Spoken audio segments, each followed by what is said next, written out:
All right, most of you are familiar with the Oxygenics. Pretty popular with RVers. It injects some air into the water.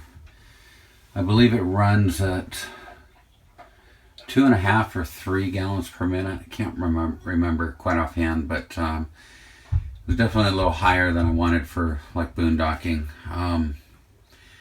We tend to, when we're out boondocking, we tend to burn through water a little bit quicker than I'd like. Even though we do sort of a Navy shower, it still seems to either drain our fresh tanks or fill up our gray tank a little quicker. By the time you get a couple showers in, you're starting to suffer a little bit. So I'm guessing we probably use 4 or 5 gallons for our showers, which probably not as good as it could be, but anyhow, wanted to find something where I could kind of lower that a little bit. The challenge with using anything else is water pressure. If you go with too low of a gallon per minute, the water pressure can suffer. That's where the Oxygenics is really nice. Is that because it has a venturi valve in it, forcing air into the water, it's got that spa effect where the air actually causes the water stream to have a lot more pressure, or at least feel that way. So what I did was I found one that did 1.5 gallons per minute, right on the label there. Our favorite company, Niagara, also known as Niagara. So we're going to go ahead and install that.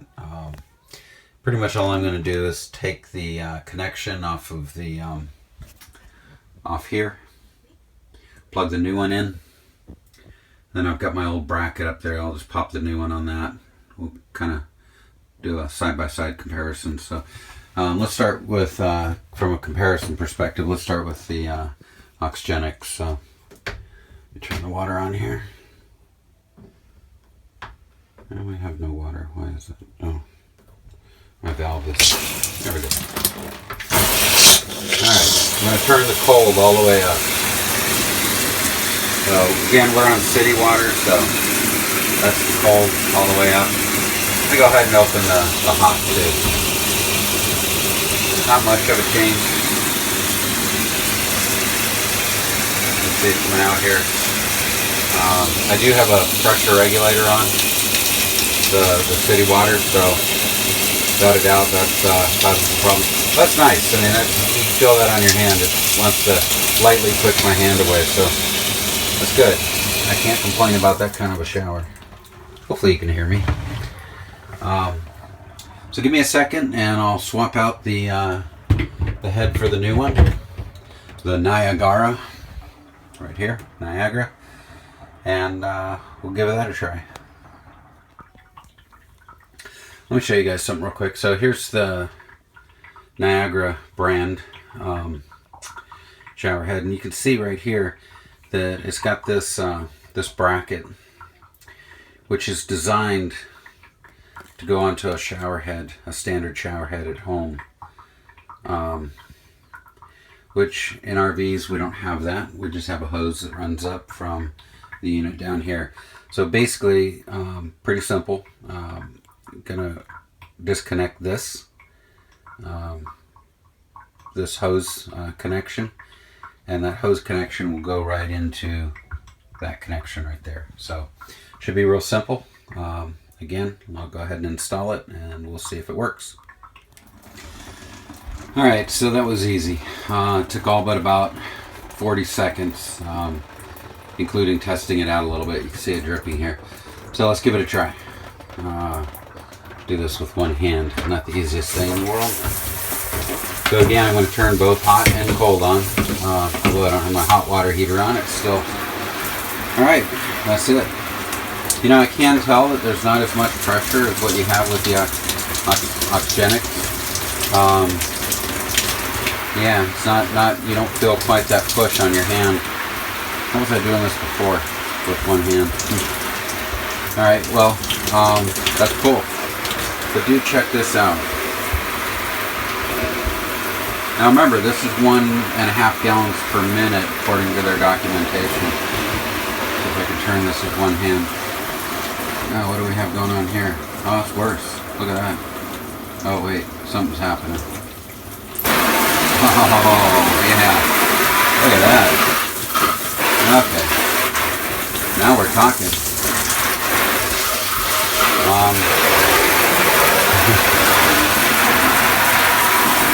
So small spray stream, not bad. Alright, how do I do this?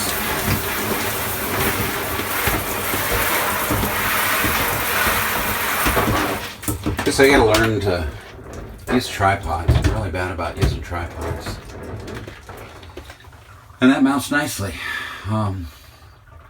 Maybe I need a little Y valve for that so we can switch between the two during a shower or something. But man, that water feels good. It's right at 100 degrees here in Arizona, up in the white tanks. I think it was 97 yesterday, and it's pushing 99 today. So that cool water coming out is a nice break. Although we're sitting in an AC or an air-conditioned trailer, so I guess it doesn't really apply. But so, which one do I like? I think I'll have to use it, but the question is there anything out there better than the Oxygenics, or I think that's how you say it, Oxygenics? Is there anything better? Well, I would say that from initial looks, that this Niagara, or Niagara, however you want to say it, is not worse. I would say it's just as good, just different. It does have that strong, smaller stream, but it feels very much like that, like a small stream. I don't want to refer to it as a dental pick or a water pick until I've had a chance to use it. But if you do need some stronger pressure to rinse your hair or something like that, that might just do the trick. The normal spray on it felt really good. Felt like a typical shower. Wasn't a hard spray. It didn't hurt my hand when I put my fingers in it, or when I put my hand in it. That just didn't sound right. I can't return it now. But it's different. It's not the Oxygenics. It doesn't have that spa effect to it. But if you are looking for something that uses less water, that might be a good solution for you. And I don't think that feels like coated plastic. Now this here, I'd say the same thing. The hose feels almost like coated plastic. It does feel a little bit nicer than the Oxygenics. The Oxygenics seems kind of, I don't know, plasticky. Not that this one doesn't. So I did install this little valve. I think if you watched one of my other videos, initially I thought this was the aerator for the sink, but it's my on-off valve for the shower, because it didn't come with one. So, all right. Well, if you have any questions or you want to follow up, I'll probably take a shower in the next day or two. And maybe I'll do a quick follow-up video to tell you which one I liked. Maybe I'll run them side by side. But I'll tell you something. If you're boondocking and you're worried about water consumption, Oxygenics is nice. It doesn't consume a ton of water, but anything you can do to cut down on water usage is going to extend your stay. So we'll call it good there, and I'll come back after I've had a chance to shower off, and I'll let you know what I think.